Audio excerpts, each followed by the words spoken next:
আজকে বলতে পারেন আজকে সারাদিনে আপনি যা কটা কাজ করছেন কয়টা আপনাকে জান্নাতে নিয়ে যাবে? কয়টা কাজ আপনি সঠিক করছেন বলতে পারবেন?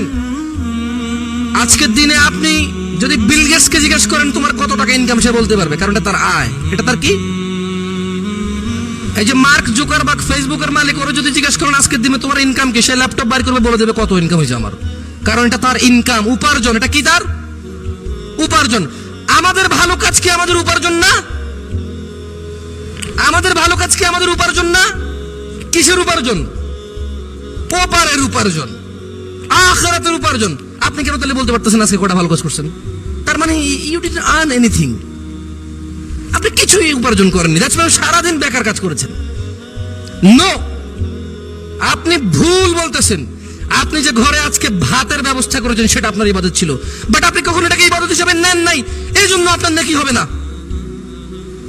আজকে আপনি ন্যাংটা ঘোরেননি, কাপড় পরিধান করে বের হয়েছেন, এটা আপনার ইবাদত, আপনি কখনো এটাকে ইবাদত হিসেবে নেন নাই, আপনি এটাকে সেলফ রেসপেক্ট হিসেবে নিয়েছেন, এই জন্য আপনার নেকি হবে না।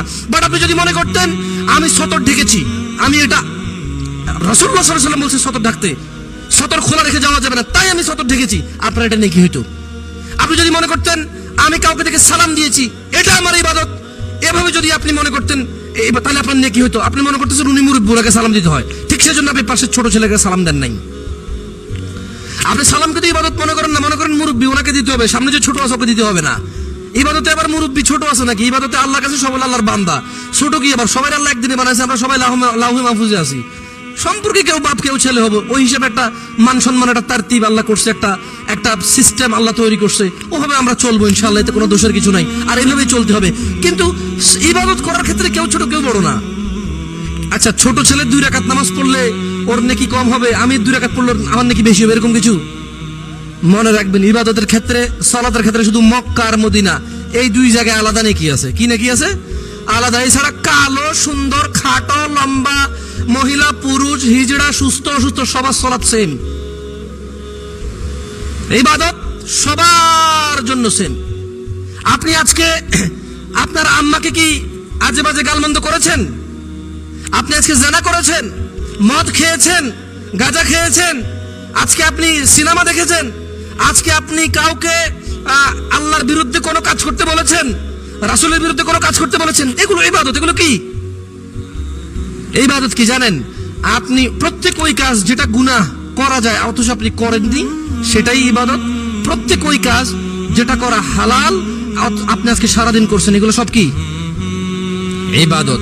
তাহলে স্ত্রীর সাথে কথা বলা অনর্থক কথা না, বাবা মায়ের সাথে কথা বলা অনর্থক কথা না, বাবা মায়ের জন্য কোথাও কর্ম করা, যে কোনো কর্ম করা, যে কোনো চাকরি করা যার শরীয়তে বৈধতা আছে, এগুলো হচ্ছে ইবাদত, এগুলো হচ্ছে অনর্থক কাজের মধ্যে পড়ে না। কিন্তু অনর্থক কাজ কোনটা জানেন? বসে বসে ছক্কা খেলা। অনর্থক কাজ কোনটা জানেন?